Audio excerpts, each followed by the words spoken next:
Muy buenas tardes, queridos estudiantes. Nos encontramos en la tercera clase de lenguaje respecto del repaso que hemos visto durante este mes de marzo.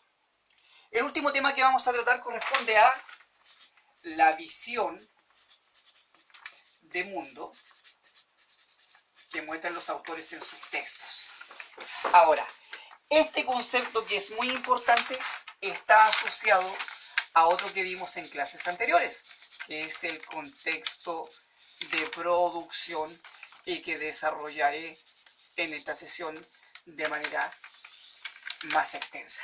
A ver, cuando hablamos de visión de mundo, en el fondo hablamos de una cuestión muy particular, que es el pensamiento que el autor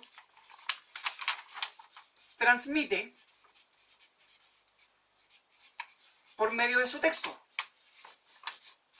Por medio, perdón la letra, de su texto. Ahora, no es que el autor nos diga específicamente yo pienso esto sobre algo, sino que yo a partir de ciertas claves me puedo dar cuenta de lo que él piensa sobre algún tema u otro. De acuerdo a eso, entonces, la transmisión de este pensamiento puede darse de forma explícita. Eso significa que puede estar dado de forma textual. ¿Cómo me doy cuenta de eso yo? A partir de citas. Por ejemplo, si un autor dice que los hombres, ¿cierto? Los hombres se han convertido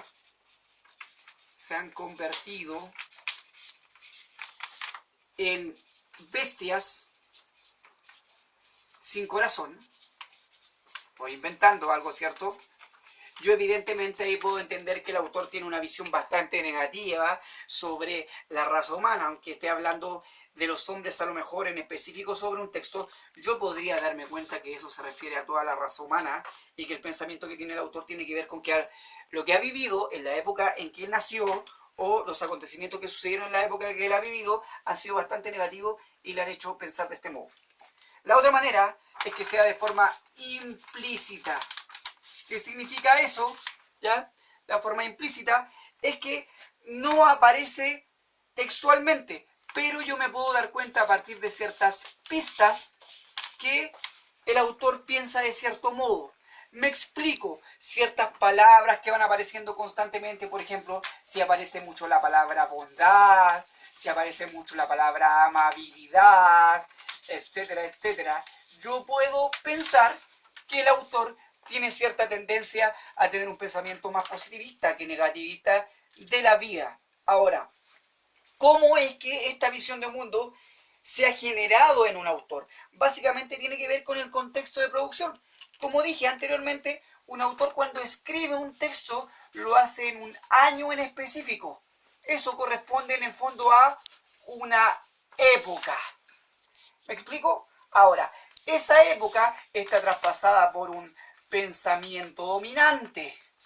Por ejemplo, nuestra época actual está traspasada por un pensamiento mercantilista, bastante individualista, donde los seres humanos no tienden, ¿cierto?, a estar unidos, sino que más bien tienden a estar solitarios, ¿cierto? Y a lo mejor prefieren tener relaciones más volátiles en vez de tener relaciones más duraderas. Por lo tanto, esa forma de ver la vida también se va a ver reflejada en los textos que alguien pudiera escribir hoy día, ¿ya? ¿Qué otra cosa importante es los acontecimientos históricos?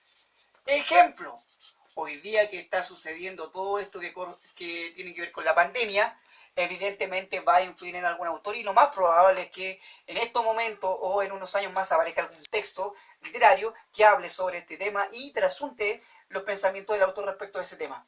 ¿Qué otra cosa importante? El idioma. No es menos importante el idioma.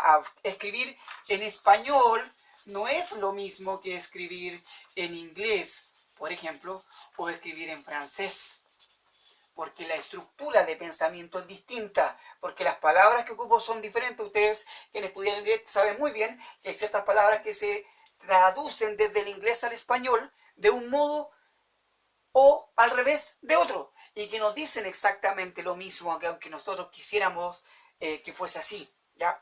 ¿Qué otro elemento importante?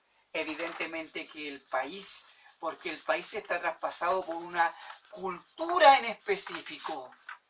Evidentemente que nosotros, por ejemplo, como chilenos, tenemos cierta cercanía a la cultura originaria, porque nacimos en América Latina, porque nuestra etnia mayoritariamente son los mapuches, etcétera, etcétera. Por lo tanto, tenemos una postura respecto de las etnias que no tienen a lo mejor otras culturas de otros lugares del mundo. ¿Me explico? Ahora, todo esto, que es el contexto de producción cuando un texto nace, evidentemente que va a influir en la visión de mundo del autor. ¿Cómo voy a terminar esta clase? Dándoles un ejemplo muy claro. En el caso de la literatura de ciencia ficción, por ejemplo, existen dos grandes figuras. La figura de Julio Verne, que ustedes conocen muy bien, porque es autor de textos como Viaje al centro de la Tierra, ¿cierto? Viaje al centro de la Tierra, etcétera, etcétera. Bueno, él es un autor que es de la época de la Revolución Industrial. ¿Qué otra cosa importante? Es un autor que escribió durante el siglo XVIII principalmente. Por lo tanto, en esa época, ¿cierto?, el ser humano tenía una visión positiva de los adelantos tecnológicos. Por otra parte, tenemos a Ray Bradbury, que es un autor norteamericano que nació en el siglo XX durante la época de la Segunda Guerra Mundial. Por lo tanto, su visión del ser humano es totalmente negativa.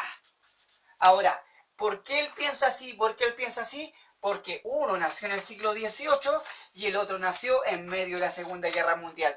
Evidentemente, la época en la cual ellos vivieron hacen que su contexto de producción sea distinto y su forma de trasuntarlo en sus textos también sea totalmente distinta.